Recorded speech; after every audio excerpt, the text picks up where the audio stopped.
Titignan po natin mga ka-blessed, oh. Parang 3-story po yung bahay niyan kasi medyo malalim po yung lupa natin dito. So start po tayo sa natural ground. Yan, ito po yung natural ground. Yan, sobrang medyo malalim po siya. Halos nasa 1.5 yung elevation po natin para po umabot pa po tayo sa sidewalk.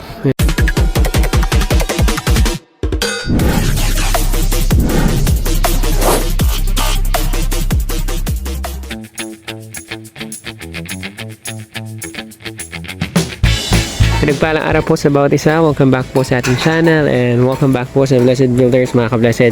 Isang mainit na tanghali po sa bawat isa. Nandito po tayo ngayon sa project po natin sa Beverly Place. Beverly Place, Pampanga. Located po siya sa Mexico. Yan, Mexico. Sa lahat po ng mga taga Beverly Place, kung may mga lot po kayo dito. Yan o, na pong bakante. Yan, binabati po namin kayo.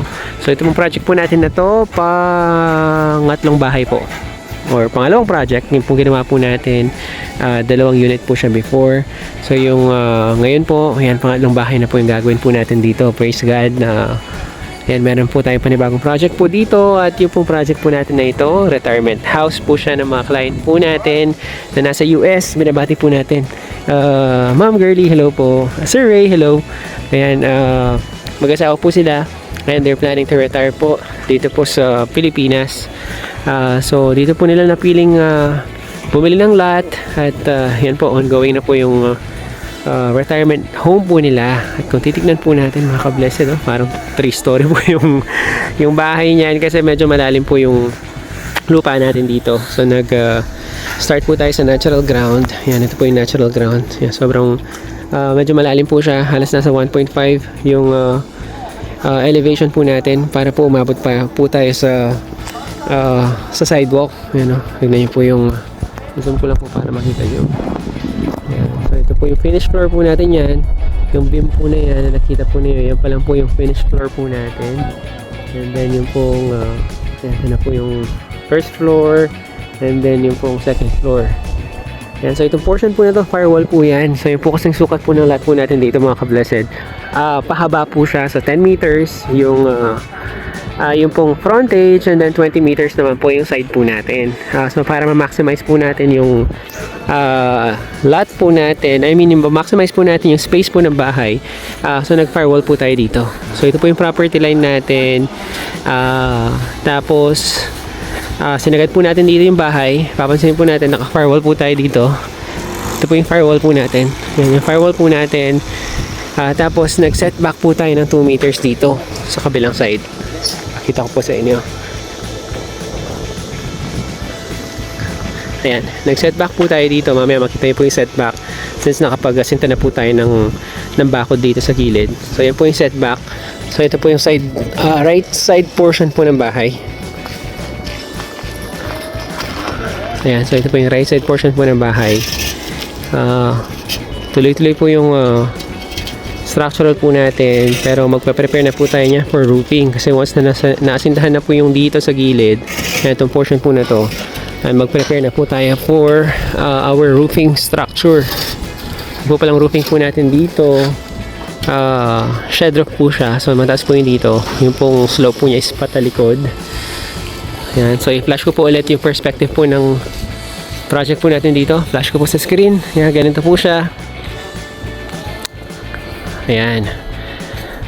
So ito po yung pinakataas po niyan. Tapos slope po siya doon sa likuran. Yan, tapos sa mga opening po na to, big windows po yung lalagay po natin dito for natural lighting. At kung papasanin po natin, naka-address po yung pong structure po ng bahay. Itong sa harapan po na ito, parking area. Yan, 2-car parking. Itong portion po na to. And then may garden area po tayo dito. At kung saan po yung buhangin, yan, dito po yung parking area po natin yan. Tapos, nasa planning stage pa po if ever po papalagyan ng terrace po sa itaas. Yung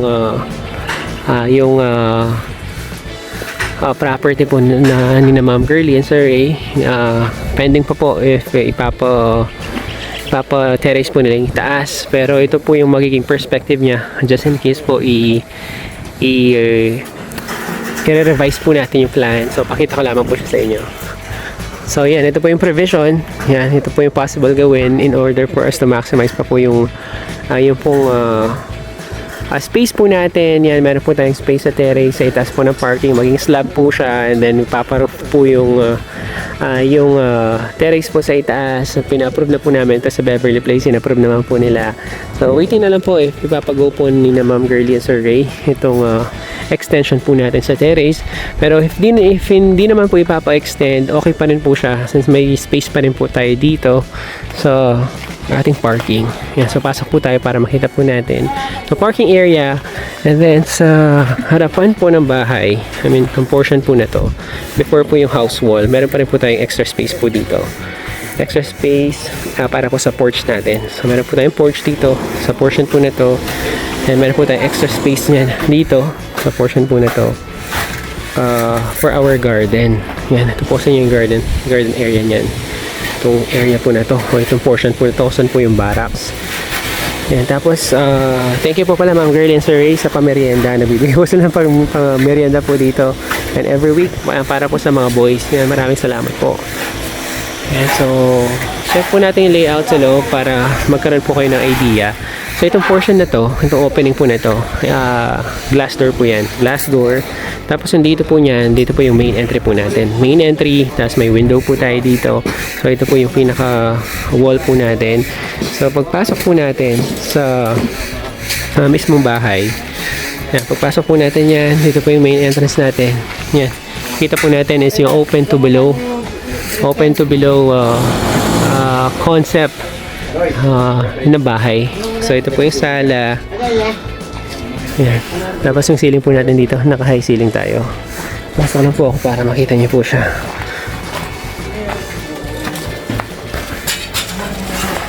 Yan. Ito po yung main entry. So dito po yung living area po natin.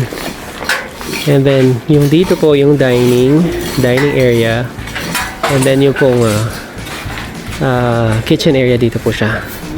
Ito pa letter L po na to. Letter L, kitchen area. And then meron po tayong sliding door po dito. Yung sliding door po natin dito, access po siya papunta sa ating auxiliary kitchen. Yan, ganyan po kalalim mga ka-blessed. Sabi nga po ni Sir, pwede siyang gumawa ng underground dito. Yan, underground or basement. Yan, sa space po natin. So, ganyan po siya kalalim. So, ito pa lang po yung finished floor po natin. Kaya meron po tayong beam po dito. Yan, magtatambak po kasi tayo dito. Mag-backfill po tayo dito. So, kailangan po meron po tayong beam po dito para ma-hold po niya yung itatambak po natin. So, meron po tayong beams dito and then tatasan po niyan yung bakod. Yan, bakod po niya yung dito natin. Tapos yung portion po na to, yan, dito naman po yung auxiliary kitchen po natin, and then sa likod po meron po tayong storage area, di na po tayo makapunta. Storage area po sa likod. Tapos meron din po tayong laundry area niyan sa may likod ng portion. So ito po yung ating formal kitchen. So ito po yung view po natin. Yan, nandito po tayo sa ating kitchen area. Yan, so nandito ako sa kitchen. Yan, at least po makita mo pa rin yung high ceiling. Yan, high ceiling. And then since ito po ay retirement house, yung pong master's bedroom po natin nasa ibaba. Nandito po sa ibaba. Ito po yung magiging master's bedroom yan. Pakita ko lang po yung layout po ng master's bedroom po natin. So ito po yung headboard natin. Headboard, and then yung TV wall. Yan, nandito po siya niyan. Sa portion po na to. And then itong right door po yan sa banyo. Sa ating master's toilet and bath. And then yung sa kabilang side naman po, closet naman po. Yan, walk-in closet. Tapos may modification po tayo gagawin. Hindi po siya napansin. So ito po portion po na to, sliding door po niya nito. Pagbabawas na po niyan dalawang asinta dito sa portion po na to. And then, access po ito papunta sa labas. Yan. May space pa rin po kasi tayo dito sa labas. Ito po yung property line po natin sa likod. So, may 2 meters pa po tayo dito setback. So, sliding door po niya nito. Gagawin natin sliding door. Yan, access po yan papunta po dito. Pwedeng gawin lanay area. Itong portion na to. Tapos yung pong storage. May storage po tayo dito. And then, laundry area. Yan, sa portion po na to. So, dito po natin nilocate yung pong master's bedroom natin. Dito po siya sa ilalim. Tapos, akit po tayo sa taas. So, ito po yung space po natin. Ayan, so, pa letter U po yung hagdan po natin dito. Ayan, so, pag akit po natin, meron po tayong family area dito. Ayan, so, portion po na to, family area. And then, itong area po na to, ayan, ito po yung overlooking po natin sa living area and then sa dining area. And then itong portion po na to, glass naman po yung dito. Itong mga opening po na to. Family area. Family area. And then meron po tayong dalawang room dito. So yung room po natin magkabilaan po siya. So left bedroom. And then yung pong right bedroom po natin. Ito po siya. Yan, tapos ito po yung view po natin sa ating bedroom dito po sa itaas.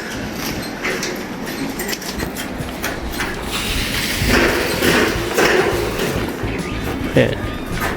Ongoing po yung pag-asinta po natin for our second bedroom. And then ito po portion na to. Ito po yung restroom po natin. Yung toilet and bath po natin. Dito po sa second floor. Yan, para din na po sa kailangan bumaba. So ito po yung view po natin. Ayan, napakaganda po ng idea natin na high ceiling. Ayan, pag nandito ka sa family area, napakaliwalas pa rin po ng view po natin pag nandito tayo sa itaas. Mga ka-blessed, yan po muna yung pinakahuling update po natin dito po sa site po natin sa Beverly Place, Pampanga. Maraming salamat po for tuning in sa ating pong vlog ngayong araw. Mag-ingat po tayong lahat at pagpalain po tayo ng Panginoon.